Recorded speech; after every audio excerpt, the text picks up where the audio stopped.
ಮಾಡಿದ್ದಾರೆ. ಬೆಳಗಾವಿಯಲ್ಲಿ ಅಧಿವೇಶನ ನಡೆದ ಸಂದರ್ಭದಲ್ಲಿ ಸುಮಾರು 10,000 ಜನರ ಜೊತೆಯಲ್ಲಿ ಅಲ್ಲಿ ಎಲ್ಲ ಹಿರಿಯರಿದ್ದರು, ವಕೀಲರಿದ್ದರು, ಎಲ್ಲ ಮೇಧಾವಿಗಳಿದ್ದರು. ಅವರೊಂದಿಗೆ ಪೂಜ್ಯರು ಶಾಶ್ವತವಾಗಿ ಪ್ರತಿಭಟನೆ ನಡೆಸ್ತಾ ಇದ್ರು.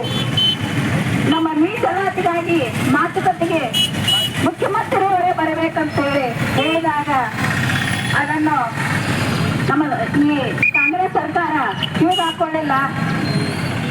ಬೇರೆ 3 ಸಚಿವರನ್ನು ಕಳಿಸಿದ್ರು. ಪೂಜ್ಯರು ಈ ರೀತಿ ಶಾಂತಿಯುತವಾಗಿ ಪ್ರತಿಭಟನೆ ಮಾಡಿದಾಗ ಪ್ರತಿಭಟನೆ ಸ್ಥಳಕ್ಕೆ ಬಂದು ಮುಖ್ಯಮಂತ್ರಿ ಅವರು ಮಾತಾಡಬೇಕಿತ್ತು.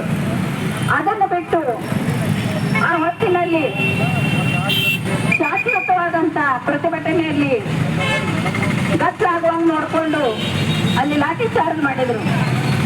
ಇದು ಬಹಳ ಒಂದು ಖಂಡನೀಯ ಘಟನೆ.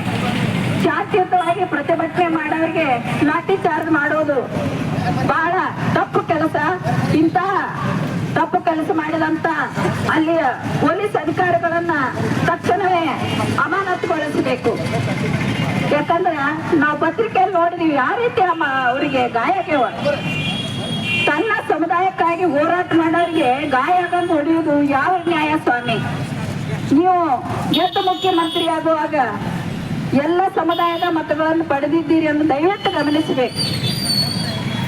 ಎಲ್ಲರಿಗೂ ನ್ಯಾಯ ಕೊಡ್ತೀನಿ ಅಂತ ತಿಳ್ಕೊಂಡೆ ನೀವು ಅಧಿಕಾರವನ್ನು ಹಿಡಿದಿರಿ, ಮುಖ್ಯಮಂತ್ರಿ ಆಗಿರಿ ಅಥವಾ ಮತ್ತಾವುದೇ ಮಂತ್ರಿ ಆಗಿರಿ. ಯಾವುದೇ ಒಂದು ಸಮುದಾಯ ನ್ಯಾಯ ಕೇಳಿದಾಗ ಶಾಂತಿಯುತವಾಗಿ ಕುಂತು ಮಾತುಕತೆ ಮಾಡಿ ಅದನ್ನ ಪರಿಹಾರ ಮಾಡಬೇಕಿತ್ತು. ಬಹಳ ವರ್ಷದಿಂದ ಈ 2A ಮೀಸಲಾತಿಯನ್ನ ಕೇಳುತ್ತಾ ಬಂದಾಗ ಅದರ ಬಗ್ಗೆ ಅವರು ವಿಚಾರ ಮಾಡಬೇಕಿತ್ತು, ಮಾತುಕತೆಗೆ ಬರಬೇಕಿತ್ತು. ಅದನ್ನು ಬಿಟ್ಟು ಹಿಂಸಾಚಾರದ ಮಾರ್ಗ ಹಿಡಿದಿದ್ದು ಬಹಳಷ್ಟು ತಪ್ಪು. ಅದರಲ್ಲಿಯೂ 5 ಜನರ ಮೇಲೆ FIR ಮಾಡ್ಯಾರ. ಅದು ಇನ್ನಷ್ಟು ತಪ್ಪು. ತಮ್ಮ ಜನಾಂಗಕ್ಕಾಗಿ ಹೋರಾಡೋರ ವಿರುದ್ಧ ಈ ರೀತಿ FIR ಮಾಡೋದು, ಕೋರ್ಟಿಗೆ ಅಡ್ಡಾಡಿಸೋದು ಅಂದ್ರೆ ಇದು ಖಂಡನೀಯ ಘಟನೆ. ಇನ್ನು ನಾವು ಮಾಡೋದು ಸರಿಯಲ್ಲ. ಸರ್ಕಾರ ತಕ್ಷಣನೇ ಎಚ್ಚರಿಕೆ ಹೊಂದಬೇಕು, ತಕ್ಷಣನೇ ಮಾತುಕತೆಗೆ ಬರಬೇಕು, ಕುಂತು ಸರಿಯಾಗಿ ಮಾತನಾಡಿ ಪರಿಹಾರ ಕೊಡಬೇಕು. ಯಾರಿಗೆ ನೀವು ಗಾಯ ಮಾಡಿರಿ ಅವ್ರ ಜವಾಬ್ದಾರಿ ನೀವೇ ತಗೋಬೇಕು. ಯಾಕಂದ್ರೆ ಇದು ಸರಿಯಲ್ಲ. ಯಾಕಂದ್ರೆ ಈ ರೀತಿ ನೀವು ನಡ್ಕೊಳ್ಳೋದ್ರಿಂದ ಯಾರೋ ಈ ರೀತಿ ಮತ್ತೊಮ್ಮೆ ಪ್ರತಿಭಟನೆ ಮಾಡ್ಲಾರ್ದಂಗ ಆಕತಿ. ಇದು ಹಿಟ್ಲ ಸರ್ಕಾರದ ನೀತಿ ಅಂತ ಹೇಳಿ ನಾನು ತೀವ್ರವಾಗಿ ಖಂಡಿಸುತ್ತೇನೆ. ಮುಖ್ಯಮಂತ್ರಿಯವರು ತತ್ಕ್ಷಣದಲ್ಲಿ ಪೂಜ್ಯರೊಂದಿಗೆ ಮಾತನಾಡಬೇಕೆಂದು ಈ ಮೂಲಕ ದಿನಾಂಕ 10/12/2024 ನಡೆದಂತ ಕರಾಳ ದಿನವನ್ನು ಈ ವೇದಿಕೆ ಮುಖಾಂತರ ಹಂಚಿಕೊಳ್ಳುವುದೇನೆಂದರೆ 1992-93ರಿಂದ ನಡೆದು ಬಂದ ಲಿಂಗಾಯತ ಒಳಪಂಗಡವಾದ ಪಂಚಮಸಾಲಿಗೆ 2A ಮೀಸಲಾತಿ ಪಡೆಯುವ ಸಲುವಾಗಿ ಅಂದಿನ ನಮ್ಮ ಸಮಾಜದ ಧುರೀಣರಾದ ದಿವಂಗತ ಕಾಶಪ್ಪನವರಾಗಿರ್ಬೋದು, ಹಣ್ಣುನ ಗುರುಗಳಾಗಿರ್ಬೋದು, ಅಂದಿನಿಂದ ಈ ಹೋರಾಟವನ್ನು ನಮ್ಮ ಬೇಡಿಕೆಯನ್ನು ಯಾವುದೇ ಸರ್ಕಾರವಿದ್ದರೂ ಸಹ ಪಂಚಮಸಾಲಿಗೆ 2A ಮೀಸಲಾತಿ ನಮ್ಮ ಮಕ್ಕಳ ಶಿಕ್ಷಣ ಸಲುವಾಗಿ ಮತ್ತು ಉದ್ಯೋಗದ ಸಲುವಾಗಿ ಈ ಬೇಡಿಕೆಯನ್ನು ಸರ್ಕಾರದ ಮುಂದೆ ಮಂಡಿಸುತ್ತಾ ಬಂದಿದ್ದು, ಮೊನ್ನೆ ಬೆಳಗಾವಿ ಅಧಿವೇಶನಕ್ಕಿಂತ 1 ತಿಂಗಳ ಮುಂಚಿತವಾಗಿ ನಮ್ಮ ಸಮಾಜದ ಪ್ರಥಮ ಜಗದ್ಗುರುಗಳಾದಂಥ ಬಸವಜ್ಜ ಮೃತ್ಯುಂಜಯ ಮಹಾಸ್ವಾಮಿಗಳವರು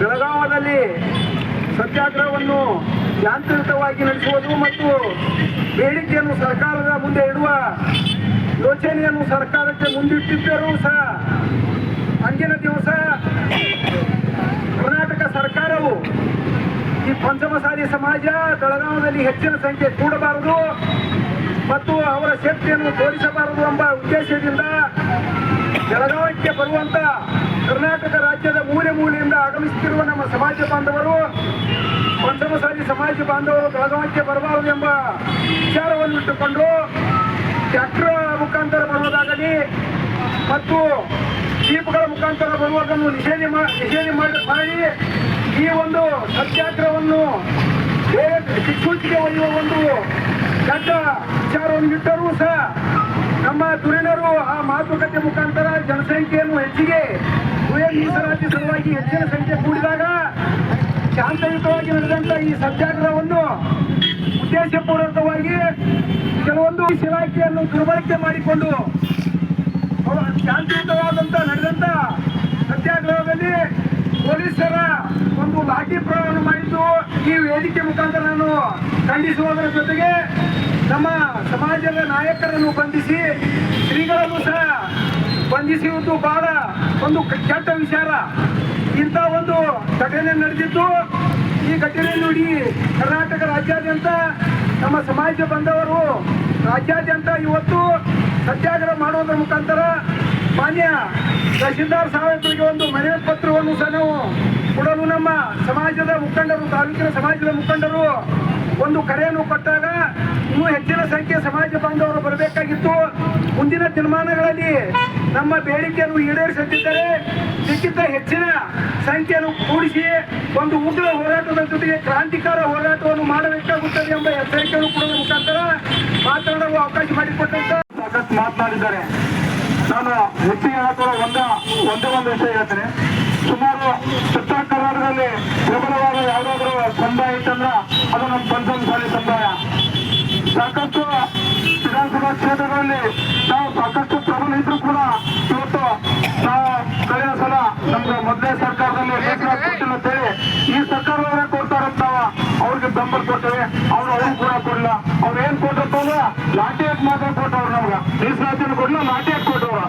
ಅದಕ್ಕಾಗಿ ಬರುವಂತ ದಿವಸದಲ್ಲಿ ನಮ್ಮ ಈ ಒಂದು ಹೋರಾಟ ಇನ್ನೂ ಹೆಚ್ಚಿನ ಪ್ರಮಾಣದಲ್ಲಿ ಆಗಬೇಕು. ನಮ್ಮ ಸಹೋದರ ಇನ್ನೂ ಹೆಚ್ಚಿನ ಒಗ್ಗಟ್ಟಿನ ಮಾಡಿದ್ರೆ ಮಾತ್ರ ನಮ್ಗೆ ಮೀಸಲಾತಿ ಸಿಗ್ತೈತಿ.